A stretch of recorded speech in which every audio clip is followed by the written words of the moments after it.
So అందుకని PCOD patients చాలామందికి weight gain ఉంటుంది. అంటే డైట్, న్యూట్రిషన్, ఎక్సర్సైజ్ మనకు రెస్పాండ్ అవ్వట్లేదంటే అడ్వాన్స్డ్ మెడికల్ వెయిట్ లాస్లో ఇప్పుడు వచ్చిన ట్రీట్మెంట్స్ ఏంటంటే ఇన్స్టాగ్రామ్లో చూసి వాడతారు. వాళ్ళల్లో కాంప్లికేషన్ రావడం అనేది కామన్గా ఉంటుంది.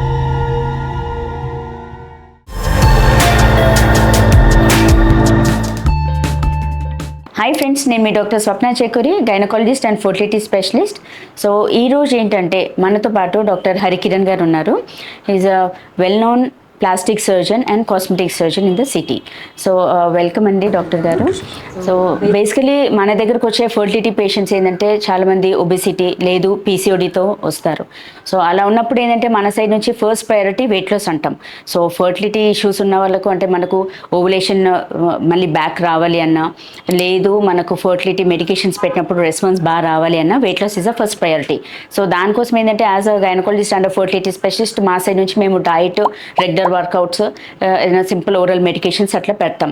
బట్ చాలామంది చూస్తున్నామండి, అంటే ఇవన్నీ వాడినా కానీ వాళ్ళు వెయిట్ లాస్ అవ్వలేకపోతున్నారు. సో స్టబర్న్ ఫ్యాట్ అంటే మేడం అన్ని ట్రై చేస్తున్నాము, మీరు చెప్పినట్టు డైట్ ఫాలో అవుతున్నాము, మా సైడ్ నుంచి వర్కౌట్స్ స్టార్ట్ చేసాం, బట్ అయినా వెయిట్ లాస్ అవ్వట్లేదు అని వస్తున్నారు. సో దాని గురించి మీ సలహాలు ఏమి ఇస్తారు? కన్వెన్షనల్ మెథడాలజీలో అంటే డైట్, న్యూట్రిషన్, ఎక్సర్సైజ్ మనకు రెస్పాండ్ అవ్వట్లేదంటే then we need to look at their metabolism. అంటే సీరం ఇన్సులిన్ రెసిస్టెన్స్ అంటారు. ఇది చాలా కామన్గా ఉంటుంది. ఇది స్పెసిఫిక్గా ఇది పీసీఓడితోని కామన్గా అసోసియేట్ అయి ఉంటుంది. సో అందుకని పీసీఓడి పేషెంట్స్ చాలామందికి వెయిట్ గెయిన్ ఉంటుంది. సీరం ఇన్సులిన్ రెసిస్టెన్స్ని మనం రివర్స్ చేయాలంటే మీరు సజెస్ట్ చేసిన వాటితో పాటు ఇప్పుడు లేటెస్ట్గా అడ్వాన్స్డ్ మెడికల్ వెయిట్ లాస్లో ఇప్పుడు వచ్చిన ట్రీట్మెంట్స్ ఏంటంటే GLP-1 ట్రీట్మెంట్స్ అంటారు.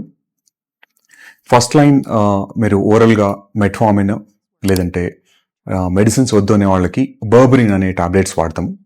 వాళ్ళ వెయిట్ని బట్టి డోసేజ్ డిసైడ్ చేస్తాము. దాంతో కనుక రెస్పాన్స్ రావట్లేదంటే వాళ్ళకి కొన్ని రకాల బ్లడ్ టెస్ట్లు చేసి ఫిట్ ఉన్నారంటే ఒక ఫ్యూ మంత్స్, ఇది లైఫ్ టైం కాదు, ఆ ఇన్సులిన్ రెసిస్టెన్స్ని తగ్గించడానికి ఇప్పుడు GLP-1 మెడికేషన్ అనేది కామన్గా మాంజారో అని ఉంటారు. ఇది కూడా మనం సెలెక్టివ్గా కొంతమంది పేషెంట్స్లో మనం వెయిట్ లాస్కి మనం వాడతాం.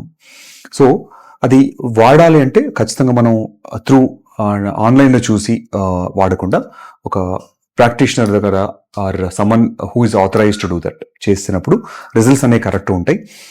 చాలామందికి మాకు వచ్చే క్లయింట్స్లో సెల్ఫ్ మెడికేషన్ అంటే ఆటోమేటిక్గా ఆన్లైన్లో చూసి లేదంటే నైబర్స్ చెప్పి ఆర్ ఇన్స్టాగ్రామ్లో చూసి వాడతారు. డోసెస్ చాలా క్విక్గా హై డోసెస్ వాడతారు. వాళ్ళల్లో కాంప్లికేషన్ రావడం అనేది కామన్గా ఉంటుంది. సో అందుకనే ఒకసారి మెడికల్ కన్సల్టేషన్ చేసిన తర్వాత వాళ్ళ హార్మోన్ ఎవాల్యుయేట్ చేసి వాళ్ళ అదర్ ఆర్గాన్స్ ఎలా వర్క్ చేస్తున్నాయి, ప్యాంక్రియాస్, లివర్, గాల్ బ్లాడర్ అన్ని నార్మల్ ఉన్నాయా చూసుకొని మనం అండర్ సూపర్విజన్లో మెడిసిన్ ఇస్తే 3 monthsలో మనకు ఆల్మోస్ట్ ఒక 10 to 15%, 3 to 6 monthsలో మనం 10% బాడీ వెయిట్ని మనం తగ్గించగలుగుతాం. సో మా సైడ్ నుంచి కూడా అంటే యూజువల్గా పీసీఓడి పేషెంట్స్ వచ్చినప్పుడు at least 5% of the total body weight loss అయితే రెస్పాన్స్ విల్ బి బెటర్ అంటాం. So thanks for your information అండి, ఇట్ వాస్ క్వైట్ ఇన్ఫర్మేటివ్.